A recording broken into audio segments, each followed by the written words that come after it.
Bismillahirrahmanirrahim. Assalamualaikum warahmatullahi wabarakatuh. Alhamdulillahi nahmaduhu wa nasta'inuhu wa nastaghfiruh wa na'udzu billahi min syururi anfusina wa min sayyiati a'malina. Man yahdihillahu fala mudilla lahu wa man yudlil fala hadiyalah. Allahumma inna nas'aluka bika an tusalliya wa tusallim ala sayyidina Muhammadin wa ala sairil anbiya'i wal mursalin wa ala alihim wa sahbihim ajma'in wa an tu'ammira nahdatal watani wa nahdatal banati bi furu'ihima ila yaumiddin wa an tansurana wa taftaha alaina wa tarzuqana wa tahfazana wa taghfir lana wa li jami'il muslimin. Ya Allah, ya Hayyu ya Qayyum, la ilaha illa anta.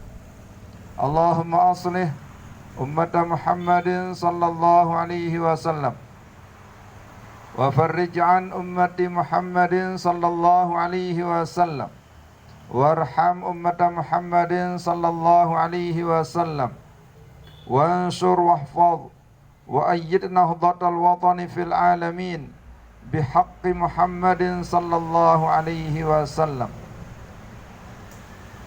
Rabbi shrah li sadri wa yassir li amri wahlul 'uqdatam min lisani yafqahu qawli waj'al li waziran min ahli amma ba'du. Kaum muslimin muslimat rahimani wa iyyakumullah.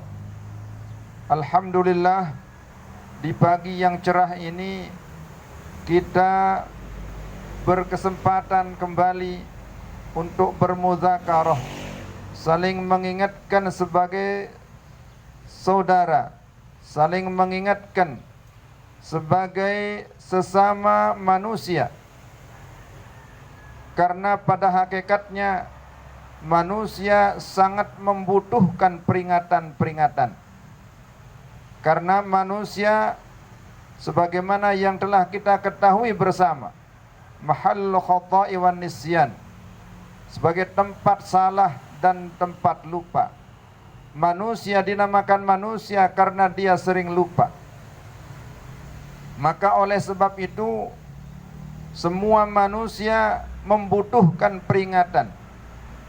Dan sebagai saudara sesama muslim, wajib untuk kita terus-menerus saling mengingatkan. Karena peringatan itu tanfa'ul mu'minin, sangat bermanfaat untuk kita semua sebagai orang mukmin dan muslim. Saudara-saudaraku, kaum muslimin muslimat rahimani wa iyyakumullah. Pada kesempatan ini kembali kami mengajak kita semua untuk bermuzakarah, mengkaji nasihat-nasihat Rasulullah sallallahu alaihi wasallam, para sahabat dan para ulama yang ada di dalam kitab Nasaihul Ibadah, di mana pada kesempatan ini kita telah masuk kepada makalah yang ke-7 dari bab Al-Khumasi, yakni pada makalah sekarang ini kita akan memuzakarahkan nasihat dari Sayyiduna Ali radhiyallahu ta'ala anhu wa karrama wajhah. Beliau bernasihat kepada kita, ada 5 sifat mazmumah yang menghalangi kita menjadi orang yang baik. Semua manusia ingin baik. Semua manusia ingin dekat kepada Allah Subhanahu wa ta'ala. Pada hakikatnya tidak ada manusia yang ingin menjadi tercela. Tidak ada manusia yang ingin terhina. Tidak ada manusia yang ingin sengsara. Tidak ada manusia yang ingin susah. Dan tidak ada manusia ingin menjadi pengemis. Namun wallahu a'lamu bis-shawab, karena manusia tidak semuanya memahami akan hakikat dirinya, sehingga banyak di antara manusia memendam 5 sifat yang tercela ini, sehingga hal ini membuat manusia itu secara tidak sadar tidak bisa menjadi orang yang baik. Wal'iyadzubillah.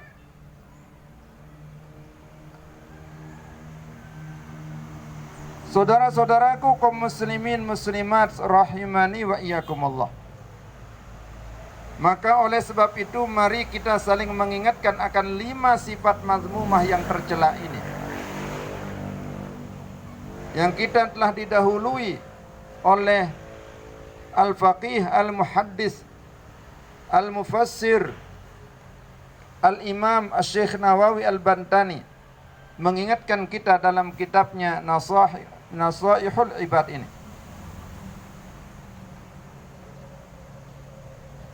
Satu di antara 5 sifat mazmumah yang harus ditinggalkan oleh manusia ketika dia ingin menjadi orang yang baik, orang yang istimewa, orang yang dekat dengan Allah Subhanahu wa taala, yakni sifat puas terhadap kebodohan. Yang kedua yang harus ditinggalkan juga, yakni wal hirsu 'ala dunya, rakus terhadap dunia. Saudara-saudaraku kaum muslimin muslimat rahimani wa iyyakumullah. Ingatlah dunia. Dari asal katanya sudah menunjukkan makna kehinaan. Dari asal katanya sudah menunjukkan arti yang rendah, sehingga orang-orang yang mengejar dunia, dia akan dibuat oleh dunia itu sebagai orang yang rendah, sebagai orang yang hina. Dalam salah satu nasihat yang sangat luar biasa disebutkan, man ahabba syai'an fahuwa abduh. Siapa yang cinta terhadap sesuatu, maka dia akan menjadi hambanya. Kalau cinta terhadap dunia, maka dia akan menjadi hamba dunia. Dia akan dihinakan oleh dunia itu. Dia akan direndahkan oleh dunia. Dan dunia itu akan menghalangi dia untuk berzikir kepada Allah Subhanahu wa ta'ala.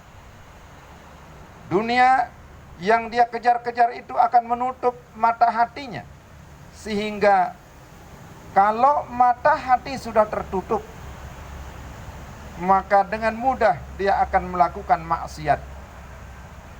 Dengan mudah dia akan menipu, dia akan berbohong dan lain sebagainya. Perbuatan maksiat itulah yang akan menjauhkan dia dari Allah Subhanahu wa ta'ala, jauh dari hidayah Allah. Maka dengan demikian dia sulit untuk menjadi orang yang baik. Bahkan selama dia mencintai dunia, dia tidak akan pernah bisa menjadi orang yang baik. Cinta terhadap dunia itu akan menyebabkan hati dan badan kita menjadi lelah, capek, dan bisa-bisa akan menjadi sakit.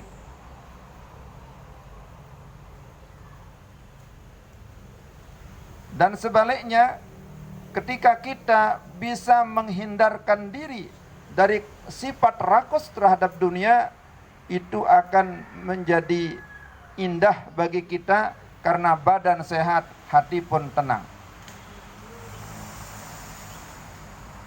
Di dalam salah satu riwayat dijelaskan, ruwiya annahu sallallahu alaihi wasallam qala, az-zuhdu fid dunya yurihul qalba wal badana, war-raghbatu fiha tut'ibul qalba wal badana. Rawahu Tabrani. Saudara-saudaraku kaum muslimin muslimat rahimani wa iyyakumullah. Siapa yang tidak ingin sehat? Siapa yang tidak ingin hatinya tenang? Tidak ada satupun yang ingin hatinya sakit atau yang ingin hatinya gundah gulana. Maka oleh sebab itu, melalui kesempatan ini, mari kita berusaha dan berupaya untuk mengurangi dunia kita. Dalam artian, kita boleh mencari dunia, namun jadikan dunia yang kita peroleh itu sebagai modal kita hidup di akhirat. Jangan biarkan dunia yang sudah kita dapatkan, kenikmatan harta yang ada atau melimpahnya harta yang ada akan membuat kita menjadi terhalang mencapai keridhaan Allah Subhanahu wa taala. Jadi di dalam Al-Qur'an kita diingatkan bahwa keseimbangan dunia dan akhirat itu sangatlah penting. Di dalam salah satu hadis diingatkan pula kita bahwa bukan sebuah kebaikan ketika kita mengejar akhirat meninggalkan dunia. Begitu pula sebaliknya, mengejar dunia meninggalkan akhirat. Yang baik itu adalah menyeimbangkan antara dunia dengan akhirat. Artinya kita boleh berusaha, bahkan wajib kita berusaha mencari nafkah, mencari dunia untuk kehidupan kita. Tapi sekali lagi, jadikan apa yang sudah kita peroleh di atas dunia ini berupa harta benda dan lain sebagainya untuk modal kita hidup di ayyamun tawilah, yakni hari yang panjang. Mana itu? Yaumul akhirah.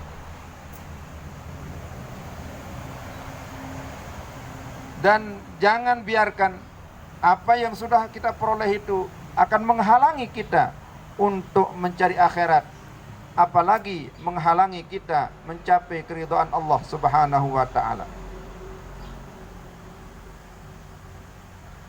Wa ruwiya annahu sallallahu alaihi wasallam qala, ni'matid darud dunya liman tazawwada minha li akhiratihi hatta yurdiya rabbuh. Wa bi'satid daru ad-darud dunya liman saddathu an akhiratihi wa qassirat bihi an ridha rabbih. Jadi sangatlah celaka, sangatlah rugi orang-orang yang dunianya menghalangi dia mencapai kehidupan akhirat yang kekal abadi dan keridhaan Allah Subhanahu wa taala. Saudara-saudaraku kaum muslimin muslimat rahimani wa iyyakumullah. Sekali lagi, mari kita tanamkan dalam hati kita bahwa kehidupan dunia yang kita kejar, kalau tidak dibarengi dengan ilmu agama, kalau tidak dibarengi dengan niat ikhlas untuk mencapai akhirat, itu hanya akan menjadi penghalang kita mencapai keridhaan Allah Subhanahu wa taala. Maka oleh sebab itu, terus meneruslah berupaya dan berusaha bagaimana menjadikan dunia ini sebagai modal untuk mencari kebahagiaan di akhirat, sehingga kita bisa mendapatkan kehidupan sa'idun fid dunya wa sa'idun fil akhirah, bahagia di dunia dan bahagia di akhirat. Saudara-saudaraku kaum muslimin muslimat rahimani wa iyyakumullah, mudah-mudahan apa yang saya sampaikan pada kesempatan ini bermanfaat bagi kita semua mudah-mudahan barakah dan diridhai Allah Subhanahu wa taala. Dan mudah-mudahan kita semua diberikan kesehatan, keafiatan oleh Allah Subhanahu wa taala. Begitu pula dengan anak cucu keturunan kita semua sehat afiat, dan mudah-mudahan Allah menjadikan anak cucu keturunan kita menjadi orang-orang yang alim soleh, menjadi orang-orang yang alim soleh, menjadi orang yang alim soleh, yang terus menerus berjuang untuk agama, menjadi bintang-bintang agama di masa yang akan datang. Dan mudah-mudahan semua keluarga kita, semua keluarga kita yang telah meninggal dunia, mudah-mudahan diampuni dosa-dosanya oleh Allah Subhanahu wa taala. Mudah-mudahan diterima segala amal ibadahnya, kuburnya dilapangkan oleh Allah Subhanahu wa taala, dan mudah-mudahan senantiasa mendapatkan kebahagiaan di alam kuburnya sampai dengan akhirat nanti. Mudah-mudahan semua keluarga kita yang dalam keadaan sakit, mudah-mudahan cepat diberikan kesembuhan, kesehatan, keafiatan oleh Allah Subhanahu wa taala, dipermudah segala urusannya, panjang umur fi taatillah. Untuk keluarga kita yang berada di rantauan, yang mungkin pada saat ini ada yang bisa pulang kampung dan ada yang tidak bisa pulang kampung, mudah-mudahan semuanya diselamatkan oleh Allah Subhanahu wa taala, diberikan keamanan, kenyamanan, dan mudah-mudahan dimudahkan dalam segala urusannya oleh Allah Subhanahu wa taala. Dan mudah-mudahan Allah meridhai perjuangan kita, perjuangan Islam untuk menegakkan kalimat-kalimat Allah dan menjunjung tinggi kalimat-kalimat Allah dan memuliakan semua umat Islam. Li'ila'i kalimatillah wa izil Islam wal muslimin.